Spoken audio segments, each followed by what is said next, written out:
ঘোকসাডাঙ্গা থানার পুলিশ বাস ডাকাতির ঘটনায় আরও একজনকে গ্রেপ্তার করা সহ রূপার গহনা উদ্ধার করল।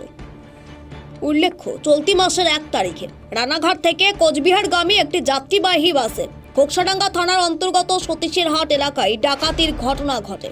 ঘটনায় দুষ্কৃতীরা গাড়ির ভেতরে থাকা 2টি পার্সেল লুট করে অন্য একটি গাড়িতে পালিয়ে যায়।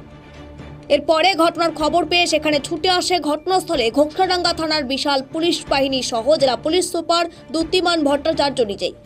এরপরে পুলিশ ঘটনার তদন্তে নেমে ঘটনার 24 ঘন্টার মধ্যে যে গাড়িতে করে দুষ্কৃতীরা পালিয়েছিল সেই গাড়ি উদ্ধার করা সহ একজনকে গ্রেপ্তার করে।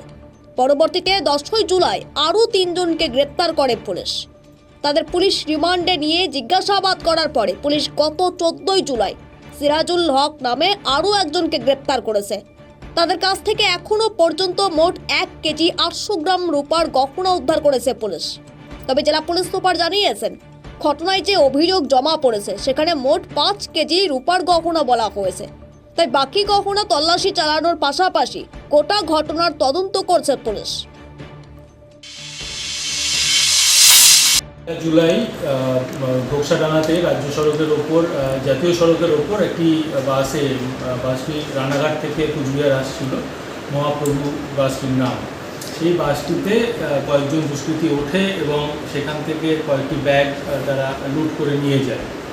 পরবর্তীকালে আমরা এই পুরো তদন্তে নেমে সেই দিনই ঘন্টা 7-এর মধ্যে আমরা একটি বোলেরো উদ্ধার করি, যে বোলেরোটিতে করে এরা পালিয়ে গেছিল।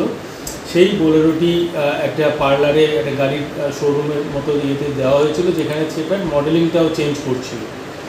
তো তারপরে সেখান থেকে আমরা সেই গাড়ির ড্রাইভারকেও পাই, যার নাম সুখদেব রায়। পরবর্তীকালে আমরা 10 তারিখে আরও 3 জনকে গ্রেপ্তার করি। তাদের মধ্যে আজিনুর ছিল, সিরাজুল ছিল, মজিদুল ছিল।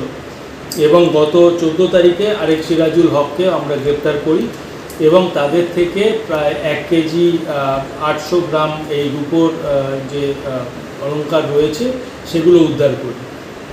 যেটা আমাদের কাছে কমপ্লেন ছিল 5 কেজির মতো রূপোর গয়না এরকম লুট হয়েছিল।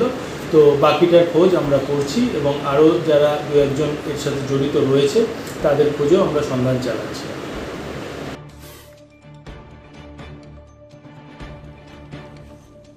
কোচবিহার থেকে সীমান্তের কথার বিশেষ রিপোর্ট।